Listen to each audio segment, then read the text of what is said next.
मिर्जा झेलमी जो है ना, इसके भी जितना भी इसको जलील कर दो आप, तो इसके स्टूडेंट्स ने इसको बाबा बनाया हुआ है। हम तो अपने बाबे की गलती आराम से कह देते हैं, भाई ये गलती हुई है उनसे, इंसान थे, बशर थे। हमने कहा ना चिश्ती रसूलुल्लाह, कलमा पढ़ाना कहना ठीक नहीं है, लेकिन उनसे ये गलती हुई, ये आजमाइश में नहीं डालना चाहिए। बाकी उनका मतलब ये था, उनके इतने दीन की इतनी खिदमतें हैं, ये गलती माफ कर देनी चाहिए। शेखुल हदीस मौलाना ज़करिया रहमतुल्लाह अलैह के साथ मेरे वालिद साहब ने टाइम गुजारा, वो बताते थे कितने नेक थे। हमने अपने बड़ों से सुना है कितने, भाई एक आध गलती उनसे भी हो जाती है। मुझे नहीं पता वो कौन सी गलती को गलती कह रहा है, वो तो करामतों के वाकयात हैं, वो तो हदीस की किताबों में भी हैं, वो तो बुखारी मुस्लिम के रावियों ने भी बयान किए हैं।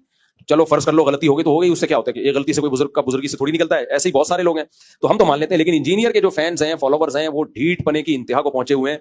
उन्होंने फर्ज कर लिया है कि कलमा पढ़ लिया है अली मिर्जा का, उसको आप जितना भी जलील कर दो, उनको जिल्लत महसूस इसलिए नहीं होती कि एक आदमी किसी इलाके में गया और आया, कहते हैं अल्लाह का बड़ा फजल है कि मेरी इज्जत नहीं है। लोगों ने कहा इसमें फजल की क्या बात कह रहे हैं, अगर इज्जत होती आज मैं बहुत जलील हो जाता, लेकिन चूंकि इज्जत है ही नहीं तो अब मुझे जिल्लत महसूस बोलो होती। तो इसके जो ढीठ फैंस है ना, अभी इरशाद भट्टी ने कितना जलील किया उसको, कितना जलील किया है हर बात में। वो एक अलग बात है, जब कोई सवाल पूछा जाए, जब घुमा के उससे सवाल किया तो वो एक अलग बात है। आप पे जब आ रही है तो अलग बात है, दूसरों पे आ रही है अलग बात है। यार कमाल है यार। लेकिन उसके नीचे फैंस को देख लो, ऐसे ढीठ फैंस जिनको जिल्लत महसूस होना ही, ये जिल्लत का आखिरी दर्जा होता है कि आपको जिल्लत महसूस होना बंद हो जाती। चर्सियों हीरोइनों की जिल्लत महसूस नहीं होती, जितना भी मारो, जितना जलील होना था उन्होंने हो चुके हैं।